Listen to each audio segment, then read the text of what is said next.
Hello students, today we will discuss about chapter 2 electrochemistry of class 12. Topic is molar conductivity and equivalent conductivity and variation of conductivity and molar conductivity with concentration. So first we will discuss about molar conductivity. Molar conductivity, it is the conductance of a solution containing 1 mole of the electrolyte. If a solution contains 1 mole of electrolyte, then the conductance of that solution is known as molar conductivity. The formula of molar conductivity is K into 1000 upon C. C here is the molarity. C क्या है? Concentration. Concentration किसकी term में? Molarity की term में. तो molar conductivity क्या है? K into 1000 upon C. 1 upon C क्या होता है? वॉल्यूम. तो मोलर कंडक्टिविटी क्या होगी? कंसंट्रेशन है जो मोलरिटी में लेंगे तो मोलर कंडक्टिविटी होगी K इंटू V. यूनिट देखते हैं इसकी, तो यूनिट होती है इसकी आपकी Simon centimetre square mole inverse. क्या यूनिट है? एस क्या है यहाँ पर? Simon centimetre square mole inverse. इसके बाद है आपका इक्विवेलेंट कंडक्टिविटी. तो इक्विवेलेंट कंडक्टिविटी सेम ही होती है मोलर कंडक्टिविटी की तरह ही, लेकिन उसमें कंसंट्रेशन है जो यहाँ पर मोलर की फॉर्म में होगा मोलरिटी, यहाँ पर कंसंट्रेशन है जो नॉर्मलिटी होगी. ठीक है.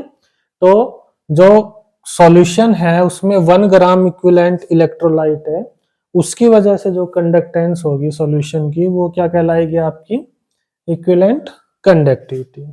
तो molar conductivity 1 mole of electrolyte के कारण जो कंडक्टेंस है सॉल्यूशन की वो molar conductivity. 1 gram equivalent electrolyte की वजह से जो कंडक्टेंस है वो क्या कहलाएगी? Equivalent conductivity. फार्मूला वही है K into 1000 upon C. C यहाँ पर क्या लेंगे? नॉर्मलिटी. तो इक्विवेलेंट कंडक्टेंस क्या आएगा? K into V. अब देखिए मोलर कंडक्टिविटी और कंडक्टिविटी है जो उसमें वेरिएशन किस तरह आती है जब हम कंसंट्रेशन के थ्रू कंसंट्रेशन के साथ उसमें वेरिएशन क्या आती है कंडक्टिविटी और मोलर कंडक्टिविटी में, वो देखते हैं.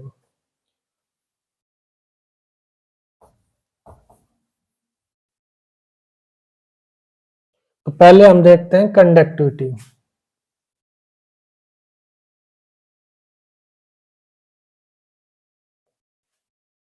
ठीक है. कंडक्टिविटी में वेरिएशन, ठीक है, कंडक्टिविटी विद कंसंट्रेशन. यहां देखिए एक मिनट, वेरिएशन टॉपिक है variation in conductivity and molar conductivity with concentration. तो सबसे पहले देखते हैं कंडक्टिविटी. तो कंडक्टिविटी किसी भी सॉल्यूशन की क्या होती है? Conductance per unit volume. ठीक है ना. एक स्पेसिफिक जो है पर्टिकुलर जो है स्पेस के लिए होती है पर यूनिट वॉल्यूम के लिए. मान लो ये सॉल्यूशन है, ठीक है. तो इस 1 पर यूनिट वॉल्यूम, मान लो इतने स्पेस में पर यूनिट वॉल्यूम में कितने नंबर ऑफ आयंस है ना.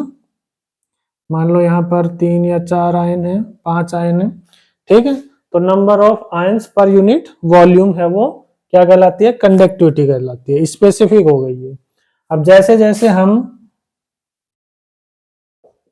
डाइल्यूशन करेंगे विद डाइल्यूशन, डाइल्यूशन का मतलब क्या होता है? वाटर का एडिशन, एडिशन ऑफ वाटर. इसका मतलब है डिक्रीज द कंसंट्रेशन. तो सबसे पहले हमें ये पता होना चाहिए डाइल्यूशन का मतलब क्या है? वाटर का एडिशन हो रहा है. वाटर का एडिशन होगा तो जो कंसंट्रेशन है सॉल्यूशन में वो क्या होगी?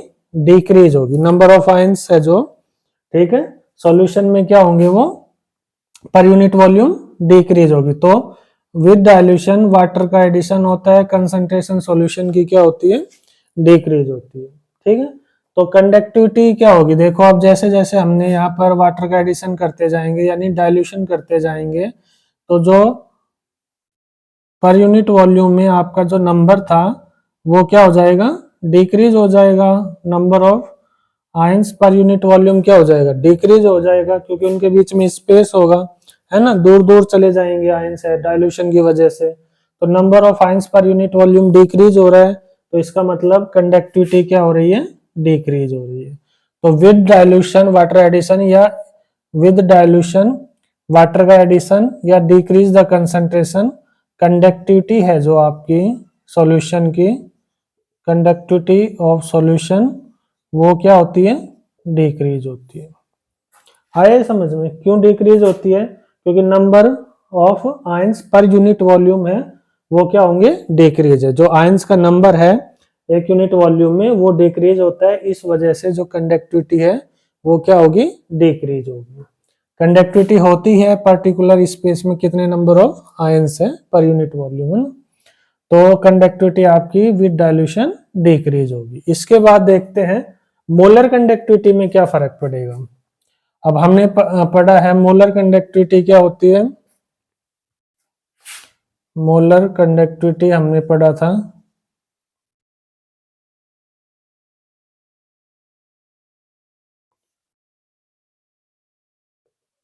K इंटू वी, है ना। तो यहां पर देखिए जैसे हम डाइल्यूशन करते हैं विद डाइल्यूशन, तो K तो क्या हो रहा है, डिक्रीज हो रहा है, कंडक्टिविटी क्या हो रही है, डिक्रीज हो रही है, लेकिन जो वॉल्यूम है वो क्या होगा, इंक्रीज हो रहा है। भाई डाइल्यूशन करेंगे, वाटर का एडिशन करेंगे, तो वॉल्यूम है जो वो इंक्रीज हो रहा है और कंडक्टिविटी है वो डिक्रीज हो रहा है। तो जो इंक्रीज है आपका वॉल्यूम इंक्रीज वो मोर होता है as compare to decrease of के, ठीक है। वॉल्यूम का इंक्रीज होना ज्यादा होता है एज कंपेयर टू इस क्वांटिटी के कंडक्टिविटी के, इसलिए जो मोलर कंडक्टिविटी है वो इंक्रीज होती है विद डाइल्यूशन। क्या होगी मोलर कंडक्टिविटी, इंक्रीज होगी विद डाइल्यूशन, क्योंकि दोनों फैक्टर पे डिपेंड करता है के इन और वी पे। तो कंडक्टिविटी तो डिक्रीज हो रही है, ठीक है, लेकिन जो वॉल्यूम है वो इंक्रीज है। तो कंपेयर करेंगे, वॉल्यूम इंक्रीज है जो वो मोर होगा as compare to decrease in conductivity, इस वजह से जो मोलर कंडक्टिविटी है विद डाइल्यूशन क्या होगी, इंक्रीज होगी, ठीक है। या फिर ऐसे कह सकते हैं विद डाइल्यूशन या डिक्रीज द कंसंट्रेशन। कंसंट्रेशन जब हम कम करते हैं तो मोलर कंडक्टिविटी क्या होती है, इंक्रीज होती है। अब वो डिपेंड करता है कितनी इंक्रीज होगी, स्ट्रॉन्ग इलेक्ट्रोलाइट में अलग होता है, वीक इलेक्ट्रोलाइट में अलग होता है। तो जो नेचर ऑफ इलेक्ट्रोलाइट है वो भी डिपेंड करता है किसमें, मोलर कंडक्टिविटी पे। मोलर कंडक्टिविटी है जो वो आपके नेचर ऑफ इलेक्ट्रोलाइट है उस पर भी डिपेंड करती है। इलेक्ट्रोलाइटिक सॉल्यूशन में क्या होगा, इलेक्ट्रोलाइटिक जो सॉल्यूशन है उसमें मोलर कंडक्टिविटी क्या होगी, इंक्रीज ही होगी, लेकिन स्ट्रॉन्ग इलेक्ट्रोलाइट और वीक इलेक्ट्रोलाइट में जो उसका इंक्रीज होना है वो अलग अलग होगा। तो क्या अलग होगा उसमें, ये देखते हैं।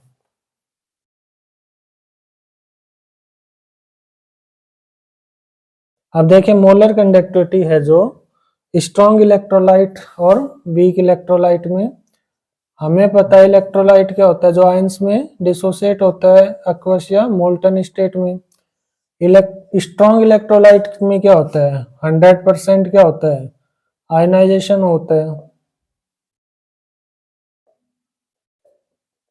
ठीक है ना, 100% आयनाइजेशन होगा एट एनी कंसंट्रेशन, ठीक है। स्ट्रॉन्ग इलेक्ट्रोलाइट 100% आयनाइज्ड हो जाते हैं किसी भी कंसंट्रेशन में। और वीक इलेक्ट्रोलाइट में जो आयनाइजेशन होगा वो क्या होता है, लेस होता है, धीरे धीरे होता है, ठीक है ना। तो स्ट्रॉन्ग इलेक्ट्रोलाइट में क्या होगा कि जो मोलर कंडक्टिविटी है आपकी, मोलर कंडक्टिविटी है स्ट्रॉन्ग इलेक्ट्रोलाइट में, in case of strong electrolyte जो मोलर कंडक्टिविटी है वो इंक्रीज होगी विद लीनियरली, ठीक है, क्योंकि भाई किसी भी कंसंट्रेशन में है तो उसमें वो डिसोसिएट हो चुका है, फिर हम डाइल्यूट करते रहेंगे तो उसका इतना कोई ज्यादा इफेक्ट नहीं होगा। उसमें कंडक्टेंस है जो बढ़ती है, सॉरी मोलर कंडक्टेंस जो बढ़ेगी इंक्रीज होगी due to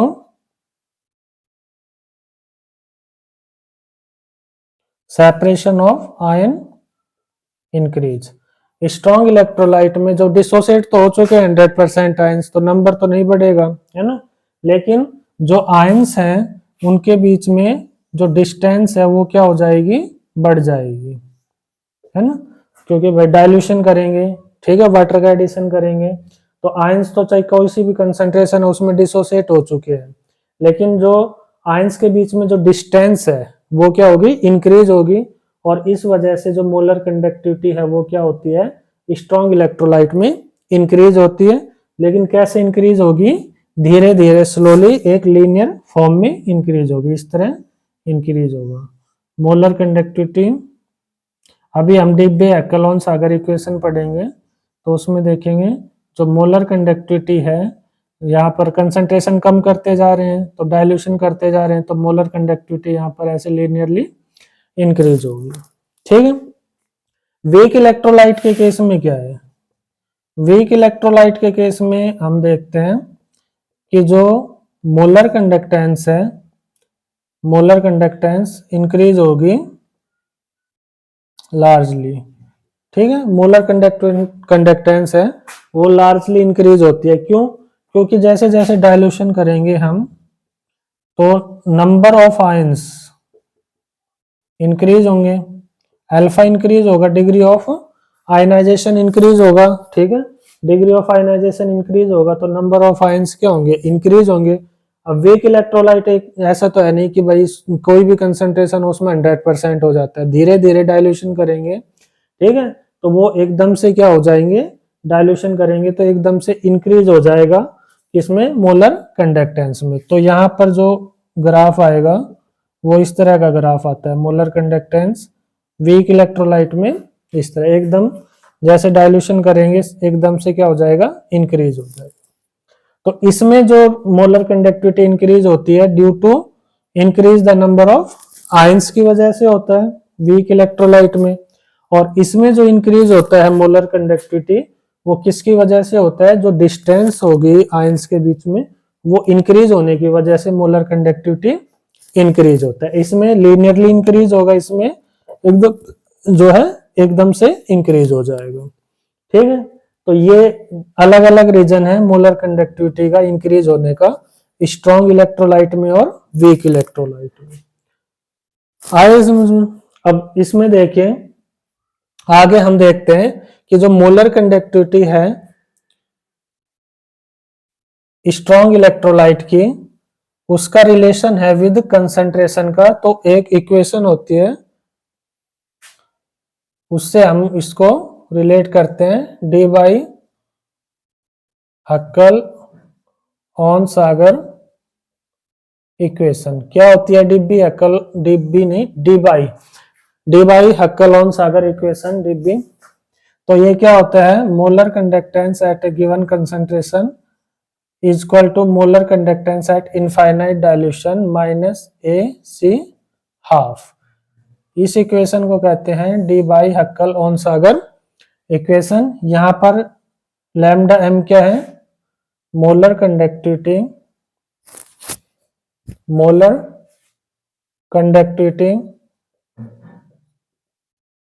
eight given concentration, जो कंसंट्रेशन दी हुई है उसमें जो मोलर कंडक्टिविटी है उसको हम इससे रिप्रेजेंट करते हैं। ये है आपकी मोलर कंडक्टिविटी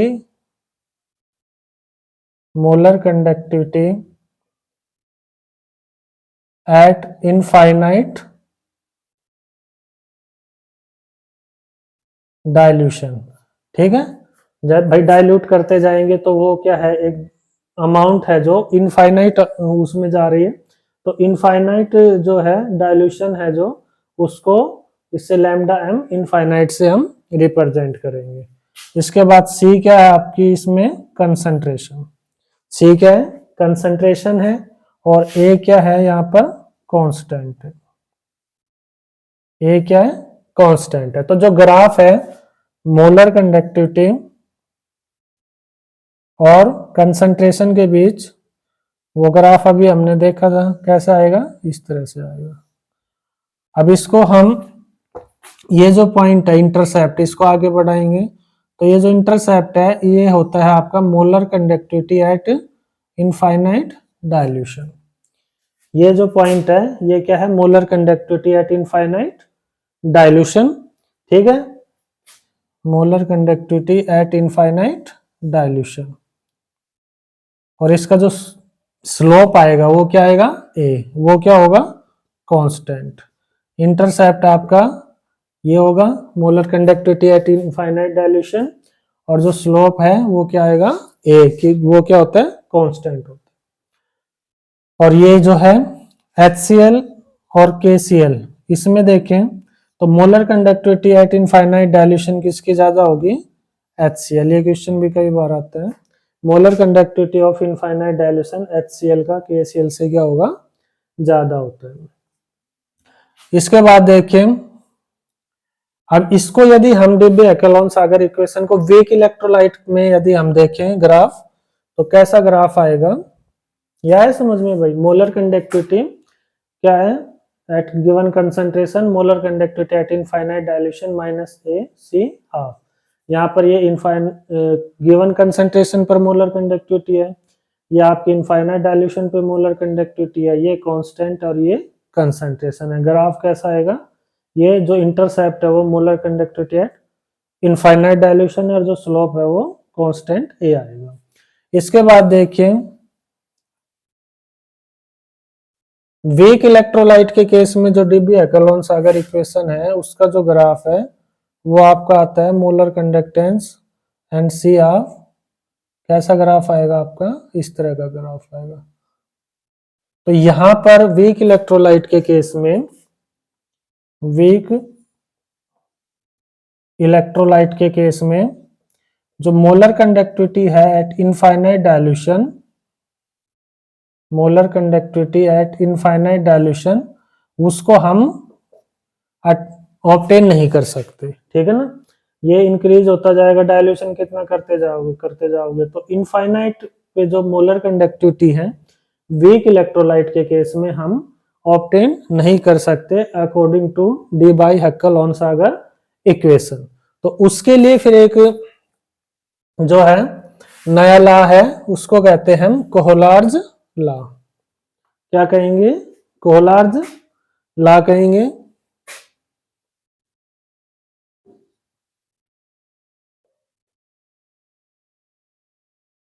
कोहलार्ज लॉ ये क्या कहता है कि जो मोलर कंडक्टिविटी है इनफाइनाइट डाइल्यूशन पे किसी इलेक्ट्रोलाइट की, वो इंडिविजुअल कंट्रीब्यूशन होता है मोलर कंडक्टिविटी ऑफ आयंस।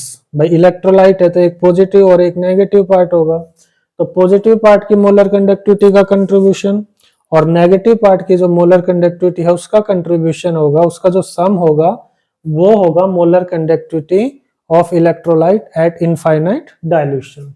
किसके लिए होता है कोहलार्ज लॉ, वीक इलेक्ट्रोलाइट है उसके लिए हम यूज करते हैं कोहलार्ज लॉ को, ठीक है। तो molar conductivity at infinite dilution क्या होगा, मोलर कंडक्टिविटी ऑफ कैटायन यहां पर एंड मोलर कंडक्टिविटी, इसको इस तरह लिख लीजिए, N positive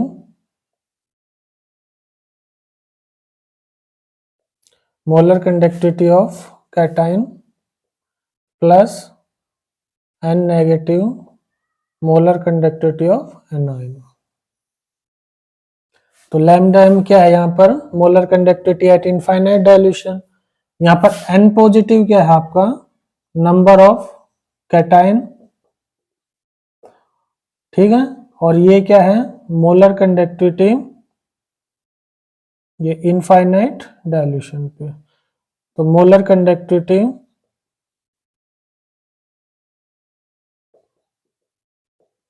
of cation at infinite dilution, और ये आपकी है lambda m negative molar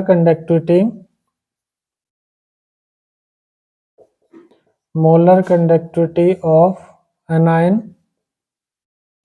eight infinite dilution, और जो n नेगेटिव है ये क्या है, number of anion.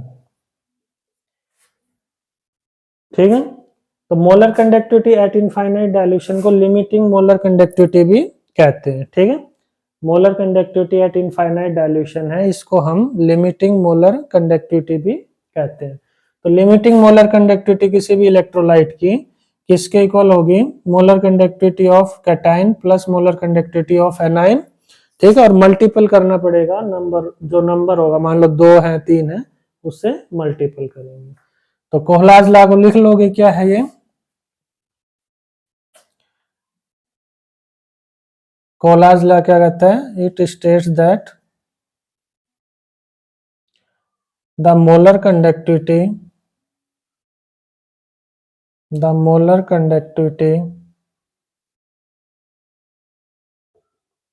of an electrolyte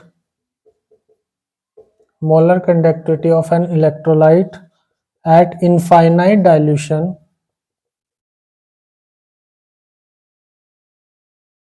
is the sum of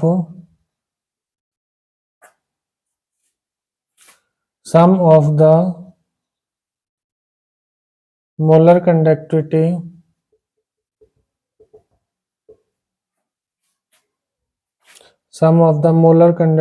of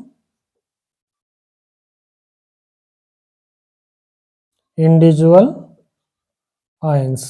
ठीक है, sum of the molar conductivity of individual ions, मतलब कैटाइन और एनाइन है जो, उनकी मोलर कंडक्टिविटी के सम के इक्वल होगा। ठीक है, is the sum of the molar conductivities of individual ions. ठीक है, या ये भी कह सकते हैं कि molar conductivity of an electrolyte at infinite dilution is the sum of the contribution of individual ion, क्योंकि मोलर कंडक्टिविटी लिखते हैं तो इसमें नंबर ऑफ आयंस है जो उनका मल्टीपल भी देखेंगे ना, तो ये भी लिख सकते हैं, या फिर यहाँ पर ये भी लिख सकते हैं सम ऑफ द कंट्रीब्यूशन, किसका कंट्रीब्यूशन, मोलर कंडक्टिविटी का ही है ना, sum of the contribution of the individual ion, ये भी लिख सकते हैं।